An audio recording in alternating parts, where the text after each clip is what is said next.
Olá, meus amigos, meus alunos, que saudade! Bem-vindos aqui na minha aula, bem-vindos aqui na minha casa. É uma alegria tê-los juntos novamente, tá? Hoje a gente vai fazer uma revisão, nós vamos ver as características gerais da arte da antiguidade, a arte greco-romana, a arte dos gregos e dos romanos. Essa aula é para o primeiro ano, mas ela serve também como revisão para o terceiro ano. Bem-vindos, muito bem-vindos, tá? Muito bem. Sobre a Grécia, vamos começar falando sobre a Grécia. No nosso último capítulo, a gente viu a arte egípcia, Egito, Mesopotâmia. Eu falei muito sobre o Egito, da questão da religiosidade da arte egípcia, daquela preocupação com a vida pós-morte. Na arte grega, a gente vai ver o aqui, o agora. A preocupação é com a vida presente, é com o que está acontecendo agora. Enquanto os egípcios preocupam com a espiritualidade, seria a palavra-chave da arte egípcia, a palavra da arte grega seria inteligência. Né? E os gregos, diferentemente dos egípcios, os egípcios idolatravam seus faraós, né? O faraó era a personificação do deus Sol, Amon-Ra. Os gregos viam os seus reis como homens, homens dotados de inteligência e reis que às vezes eram bons e queriam o bem-estar do seu povo. Então, a democracia, né? Vide democracia que nasce entre os gregos.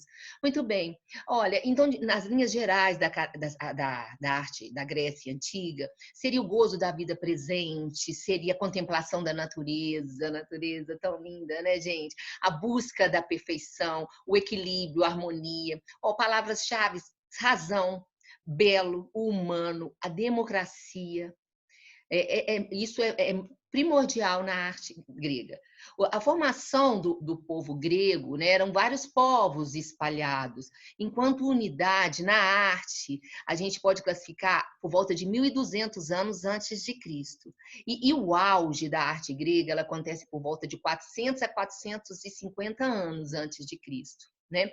Exímios navegadores, a Grécia ali circulada por três mares, Egeu, Jônio, Mediterrâneo, e eles circulavam por aquelas regiões, tiveram contato com os egípcios. A princípio, eles são influenciados principalmente na escultura egípcia, a gente vai ver isso aí, tá? Muito bem. E destacaram em muitas modalidades, como no teatro, nas esculturas, na cerâmica, na arquitetura. A pintura, tanto dos gregos quanto dos romanos, pouco chegou aos nossos dias. As pinturas que eles faziam em madeira ou nas paredes. O que restou, principalmente de pintura da Grécia, foram as pinturas que eles fizeram nas cerâmicas. E é isso que a gente vai ver. Tá? A gente falou um pouquinho da arte da Grécia e vou falar um pouquinho sobre Roma. Né? Enquanto na Grécia a gente vê essa questão da inteligência, do humanismo, a arte romana ela quer expressar o quê? Principalmente essa grandiosidade desse Império Romano. E como expressar a grandiosidade do Império? Construindo grandes coisas, né? Como anfiteatros, grandes templos, aquedutos, portais. Então, são grandes construções. Os romanos eram muito práticos e excelentes engenheiros, né? E essa grandiosidade, ela expressa essa grandiosidade, o domínio de todo esse império. Muito bem. A pintura tinha fins decorativos, também pouca coisa chegou de pintura em madeira ou em parede, e eles eram muito craques na arte do mosaico. O que é mosaico? Nós estudamos lá no capítulo 1. São trabalhos feitos com caquinhos, chamados tesselas, que podem ser conchas, cerâmica, vidros, que são colados numa argamassa formando desenho. Então, você pode ter piso em mosaico, parede em mosaico, os romanos usavam nas suas piscinas, nas suas termas, né? E eles se destacam muito, muito como construtores, grandes construtores. Vamos ver nas imagens, fica mais tranquilo a gente falar vendo nas imagens. Né? Sobre a Grécia Antiga, quando a gente fala em Grécia, a gente sempre lembra das construções dos templos e palácios onde eles usavam essas colunas. É a característica da construção grega o uso de colunas. E essas colunas não é só o fim decorativo, o objetivo não é embelezar, mas segurar esse teto, esse telhado pesadíssimo nesse vão gigante que vocês estão vendo aí, né? Então são muitas colunas para segurar. Os romanos a princípio eles usam as colunas gregas, né? Eles têm influência, a arte grega influencia demais os romanos, só que os romanos adaptam e eles aprendem com o povo chamado etruscos o uso do arco. Então, o teto das construções, dos templos, dos palácios romanos, não são tetos retos, são cúpulas, são abóbadas, porque eles usam um arco. E esse arco foi uma revolução na engenharia deles, né, na arquitetura, porque não precisava desses grandes vãos de tantas colunas. Muito bem, que construção é essa? Vocês estão vendo aí o Partenon, famoso templo da deusa Atena, que está próximo à cidade de Atena, lá em cima, na Acrópole. Ele foi construído no século V a.C., ao auge, né? Já era entrando no auge da arte grega. E dois arquitetos são responsáveis, Ictinos e Calícrates. São dois arquitetos. E tem também um responsável, um artista responsável pelos relevos, pelas esculturas, que foi Fídias. Existia no fundo desse templo uma estátua colossal que teria entre 7 e 10 metros, da deusa Atena, uma estátua de marfim e ouro. Essa estátua aí, parece que por volta do século V, ela foi levada para Constantinopla e lá ela foi destruída, nunca mais foi encontrada. Existem registros sobre essa escultura gigante da deusa Atena.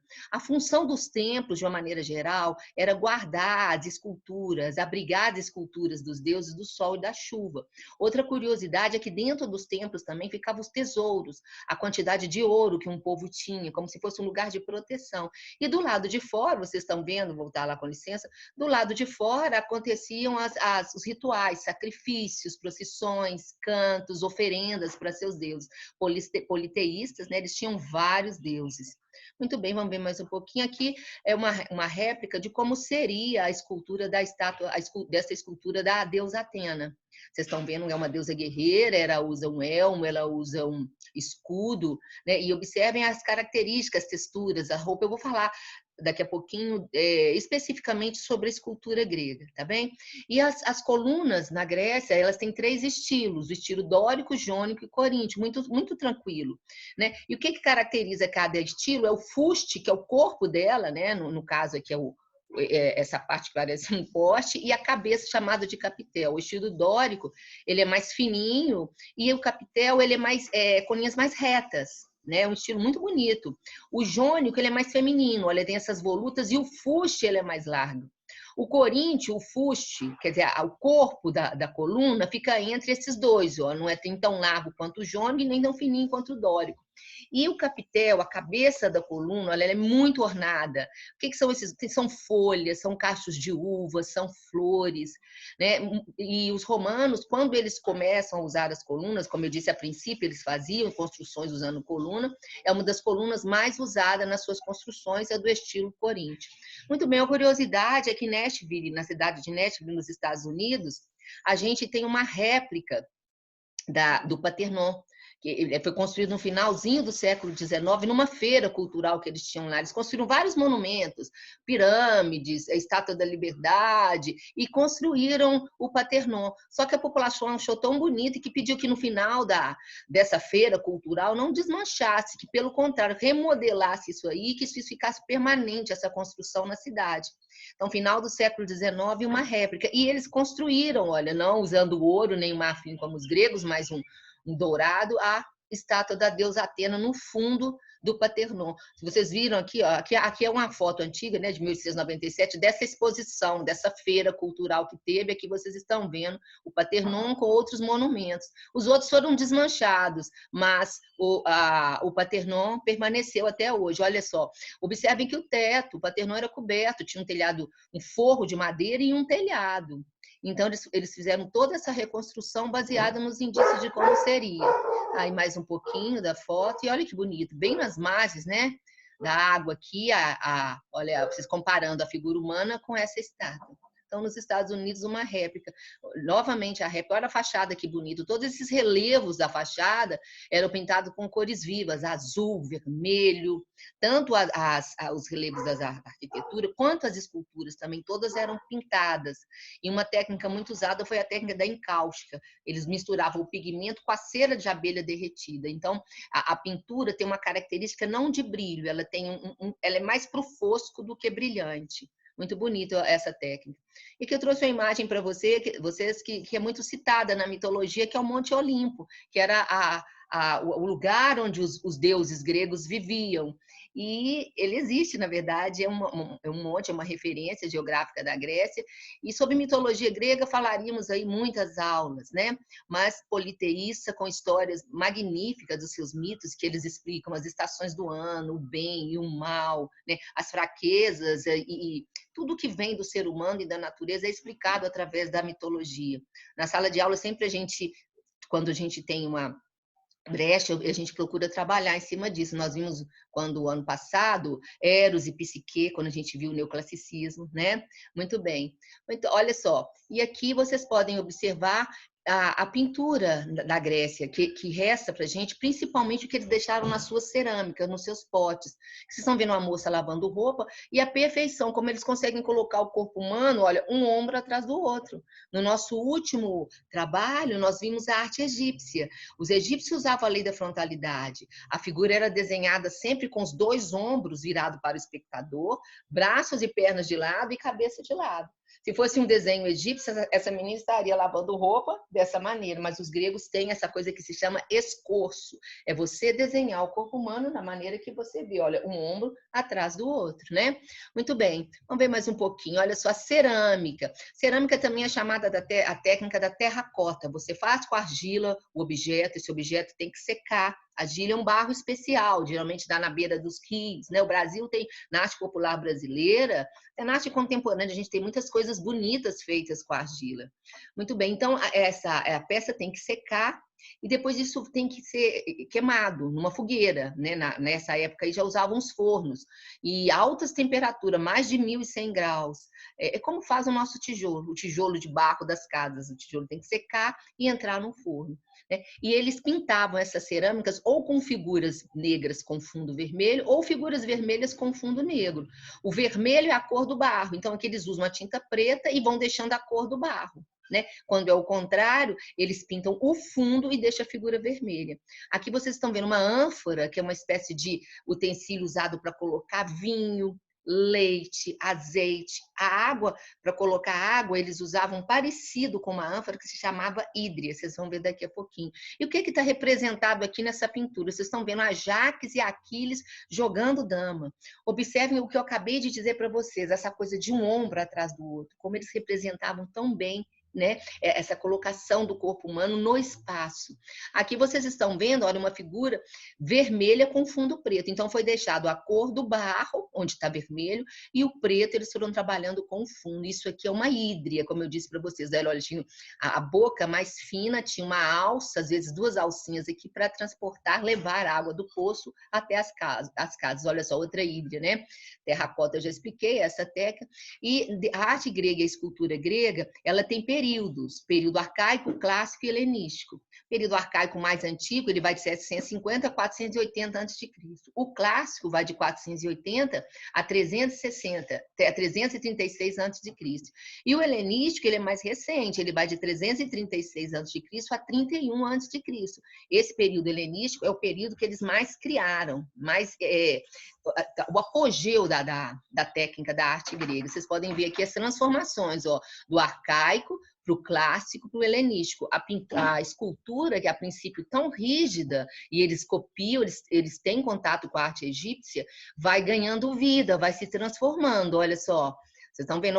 Vamos ver com detalhes. Olha, que vocês podem ver. Aqui à esquerda, vocês estão vendo uma escultura egípcia. À direita, uma escultura grega.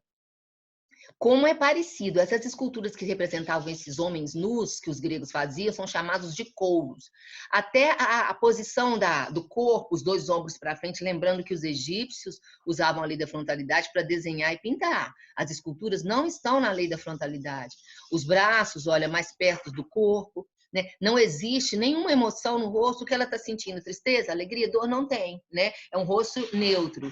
Os braços bem juntos do corpo, pouca movimentação. Então, e aqui à direita é uma escultura grega. Como a princípio eles copiam as esculturas egípcias, isso no período arcaico, olha, são chamadas de couros. As mulheres não eram representadas nuas, só os homens. As mulheres eram chamadas de coré ou courai, e os homens de couro, sempre com roupas, e lembrando que, como eu disse sobre arquitetura, as esculturas também eram pintadas com cores vivas, vermelho, amarelo, azul, verde, e na técnica da encalce que eu já expliquei que, olha aqui nós estamos vendo a reconstrução dessas esculturas pintadas, uma core ou courai. E no período clássico, essa rigidez ela vai ganhando movimentação. A escultura vai saindo do eixo, né? Ela precisa de um contraponto, tipo assim, o pé equilibrado numa base e o outro pé avançando. Então elas começam a girar essas esculturas e começam a aparecer também no período clássico as esculturas do nu feminino. E no período helenístico, olha só, a transformação é muito grande. As esculturas são muito reais no sentido do movimento, da expressão, do flagrante de ação. Os movimentos do rosto combinam com os movimentos do corpo. Esse é Laocoonte e seus filhos lutando com uma grande serpente aí mandada por Poseidon. É uma passagem longa, mas eu vou tentar resumir. Laocoonte foi o dedo duro dos gregos quando o cavalo de Troia está entrando nas muralhas de Troia. Esse profeta passa e diz para o rei troiano: cuidado com o presente dos gregos. Mas os troianos achavam que aquele cavalo gigante era um troféu de guerra dos gregos, que já fingiram que tinham ido embora, né? Como se fosse um troféu dos gregos se dando por vencidos. E esse cavalo entra a muralha dentro, e o final da história vocês já sabem, né? De noite, o cavalo de Troia está recheado de soldados que descem, né? Pegam o exército troiano de surpresa, conseguem abrir os portões da muralha, e assim os gregos vencem os troianos nessa guerra. Por que Poseidon mandou essa serpente marinha? Porque nesse momento, quando ele fala cuidado com o presente dos gregos e o cavalo está entrando, Poseidon está a favor dos gregos nessa guerra. Esse é o mito, né? E isso é relatado também por Homero, a guerra de Troia, né? O antes, o durante e o depois. E aqui vocês estão vendo ele, então, esse dedo duro, que foi silenciado por uma serpente marinha mandado por Poseidon. Então, como ele grita e contorce seu corpo, e seus filhos tentam também, né, desvencilhar desse monstro marinho, observem os detalhes, né, também de tudo, da textura do cabelo, do corpo, da dor. Outras esculturas também desse período helenístico, a famosa Vênus de Milos e a Vitória de Samotrácia. Todas duas estão no Museu do Louvre. A Vitória de Samotrácia estaria lá na proa de um navio, seria uma divindade, a cabeça não foi achada, que daria proteção para toda a tripulação. O lindo nessa escultura, gente, é o vento que bate nesse par de asas e na roupa, né? Dando essa impressão de movimentação, período helenístico. Muito bem, também do período helenístico eu trouxe aqui para vocês Poseidon, e alguns livros colocam também essa escultura como sendo Zeus. Ele segurava na mão de trás uma lança, vocês estão vendo aqui, ó, nunca foi encontrado, né? Ele segura uma lança e na mão da frente ele apoia e mira. Parece que daqui a pouquinho ele vai dar um passo e arremessar aquela lança. Se chama flagrante de ação. E além do mármore, eles trabalhavam também com esculturas de bronze, que é uma técnica dificílima. Tem que ter uma forma, tem a cera perdida. A técnica do bronze foi explicada para vocês no capítulo 1, quando a gente viu o que é arte, modalidades, técnicas, estilos, etc, né? Outra escultura muito famosa também é o Discóbulo. E muito do que a gente tem sobre as esculturas romanas é através das réplicas, desculpe, sobre as esculturas gregas. Muito que sabemos sobre as esculturas gregas são através de réplicas que os romanos fizeram, né? O Discóbulo é um desses casos aí. Eles fazem as réplicas do que eles viram e acharam bonito entre o conjunto de esculturas gregas. E assim a gente conhece a arte grega, né? Do que não restou dela através dessas cópias. O Discóbulo, a mesma coisa que eu estou falando para você. O rapaz está prestes a arremessar esse disco, né? Parece que ele vai dar o giro, né? Daqui a pouquinho a concentração, como que o rosto dele combina com toda a movimentação do corpo. E o teatro? Muitos livros, muitas bibliografias falam sobre o teatro no mundo ocidental, né? E surgindo na Grécia, com toda essa logística dos atores, de um texto, do espaço. Mas o teatro, desde antes de Cristo, vários povos já faziam espécie de teatro, né? O Oriente, os egípcios, né? Os gregos organizaram o teatro de uma maneira mais específica e o batizaram também de teatro. A palavra teatro, teatron no grego, significa lugar lugar onde se vai assistir, era o espaço. E como que surge o teatro na Grécia? O teatro na Grécia surge nas comemorações, na colheita da uva. Eles faziam grandes festivais agradecendo a Dionísio, que era o deus do vinho. Então, eles faziam procissões onde eles carregavam cachos de uva, bebiam muitos vinhos, celebrando e agradecendo a colheita da uva. Essas procissões eram chamadas ditirambos. E durante esses ditirambos, eles cantavam sobre Dionísio, a vida de Dionísio, seus feitos, etc. Numa dessas procissões, um jovem pediu que todos parassem de cantar. E ele, ao invés de cantar, começou a falar: eu, Dionísio, atravessei o pântano com meu carro puxado pelas rãs. Todo mundo parou para escutar. Era Téspis, o primeiro ator que se tem notícia na Grécia.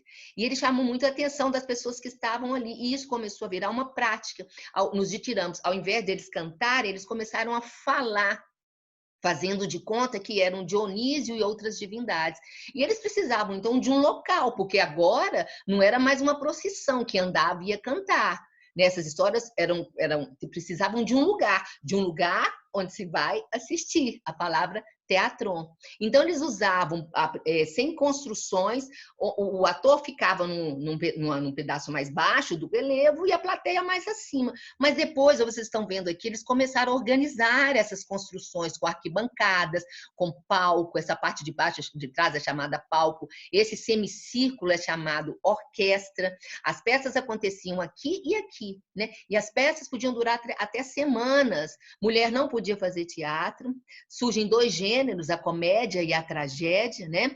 E os papéis femininos eram feitos por homens. Então, o teatro, os romanos copiam também essa arte do teatro. A princípio, eles usam a pantomima, a comédia, a tragédia, mas o que mais fez sucesso entre os romanos e que correspondia àquela política do pão e circo eram as competições, é o que a gente vai ver. Né? Então, isso aqui é um teatron, né? A palavra teatro vem daí. Muito bem, faria muita coisa para falar sobre teatro para vocês, né? Sobre tragédias e comédias. Já montamos no grupo de teatro algumas peças adaptadas, por exemplo, teve um ano, quando eram os livros da UFG, que caiu a peça Gota d'Água, escrita por Paulo Pontes e Chico Buarque, que é um musical baseado em Medéia. Nós montamos essa peça no colégio. E só que Chico e Paulo Pontes fazem uma adaptação de Medéia para o Morro Carioca. Medéia, ela é traída por Jasão, então ela fica tão indignada que ela mata os próprios filhos. Olha só, as tragédias gregas que eram encenadas naquele teatro. E ela faz bolos de carne e manda para Jasão, que come essas bolas de carne sem saber que estava comendo os próprios filhos assassinados pela esposa traída, né? E Chico Buarque e Paulo Pontes trazem Medéia para o Morro Carioca. Medéia é Joana, Jasão é Jasão mesmo. Jasão é um sambista, Joana é uma diarista que banca Jasão, que sustenta a sua casa. E quando o Jasão faz sucesso, a primeira coisa que seu samba vai para o rádio, ele começa a ganhar algum dinheiro, ele troca Joana por uma mais nova, mais rica, e Joana fica injuriada.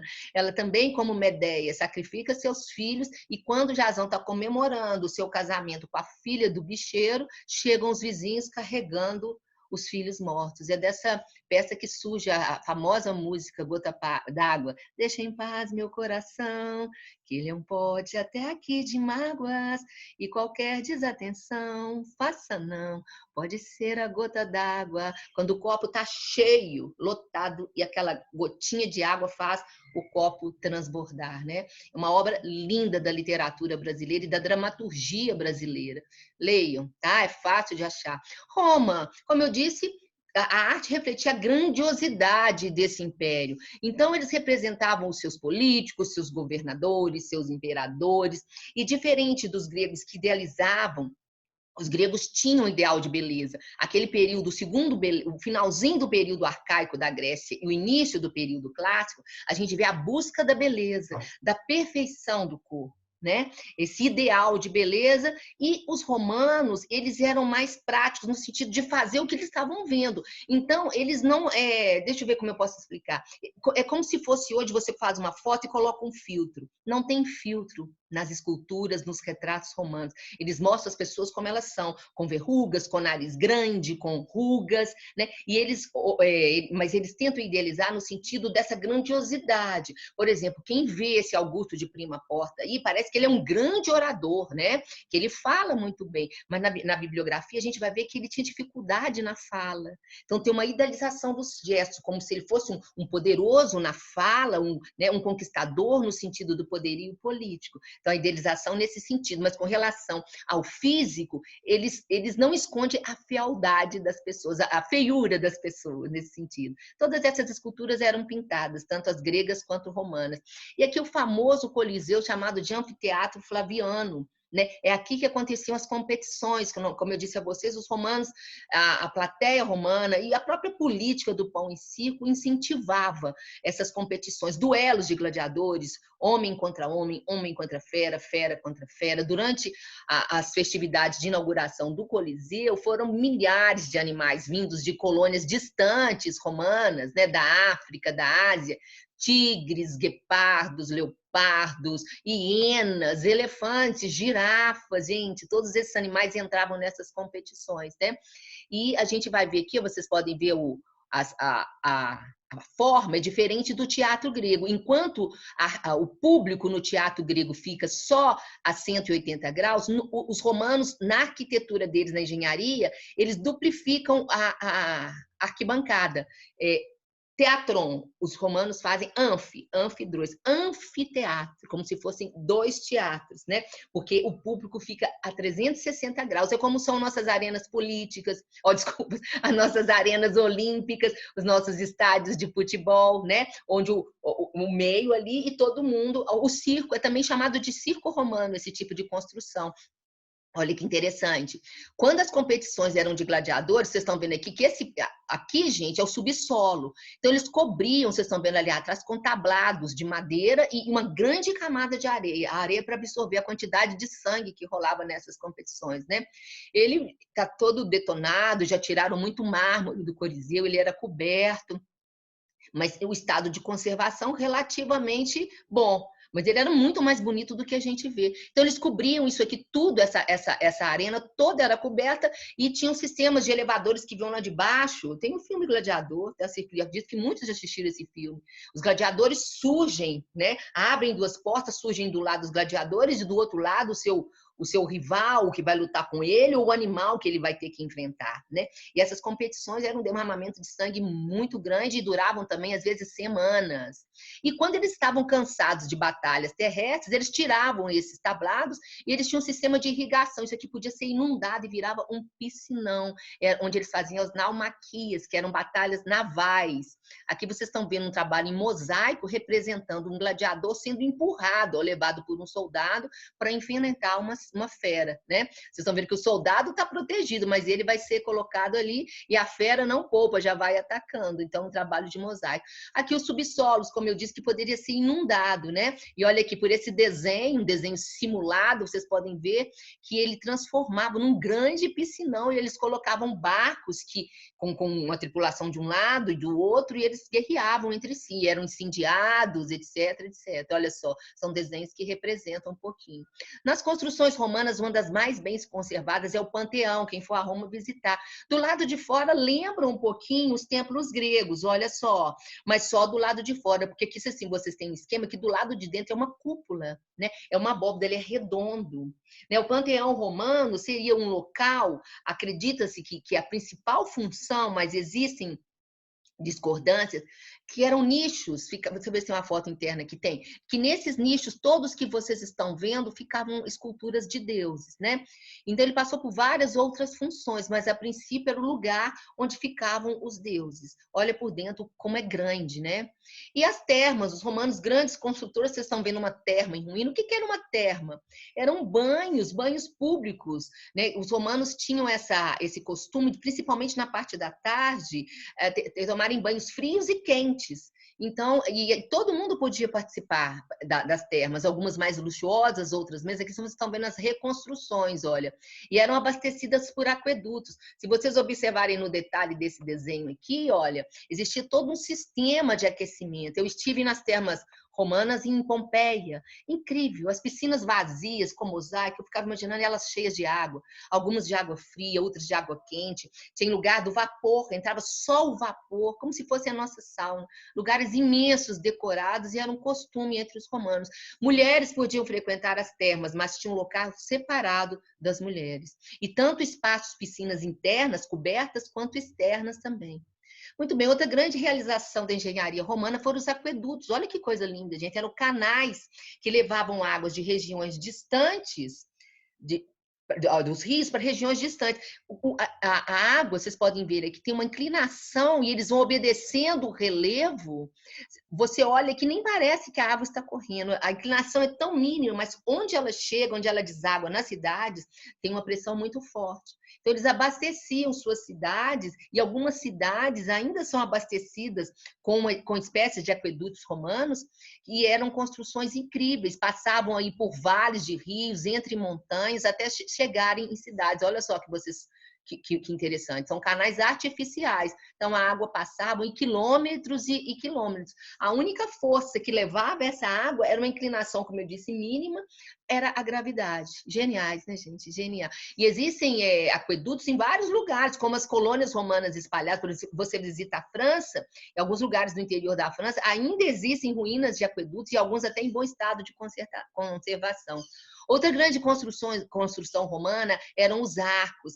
Esses arcos celebravam vitórias, como se fosse um troféu. Ganhou-se uma batalha, então fazia esse arco gigante comemorativo. Do lado de fora, nesses relevos, eles contavam toda a trajetória desse triunfo. Quando eles saíram, o que eles passaram, as cidades por que eles passaram, como se fosse um livro de pedra, né? Contando todos os detalhes dessa batalha até chegarem à vitória.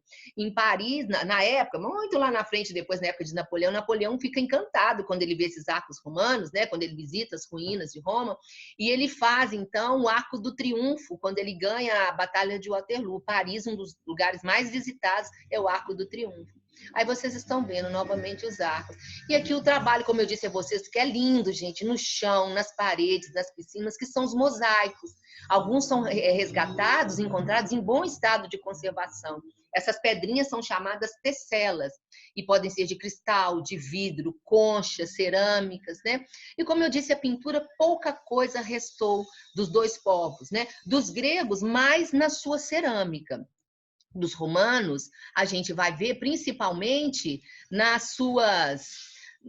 nos seus mosaicos, mas e nas paredes das suas casas, mas muito pouco, né? Mas dá para a gente perceber a beleza disso tudo aí. Muito bom.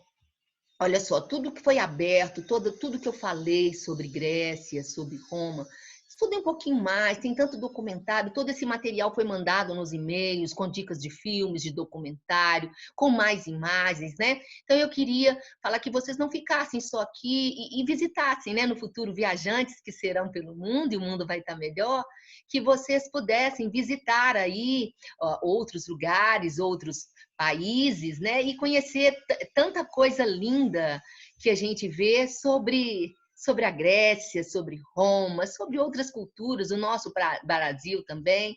Então, até a próxima aula, e foi uma alegria tê-los aqui. Um beijo. Tchau.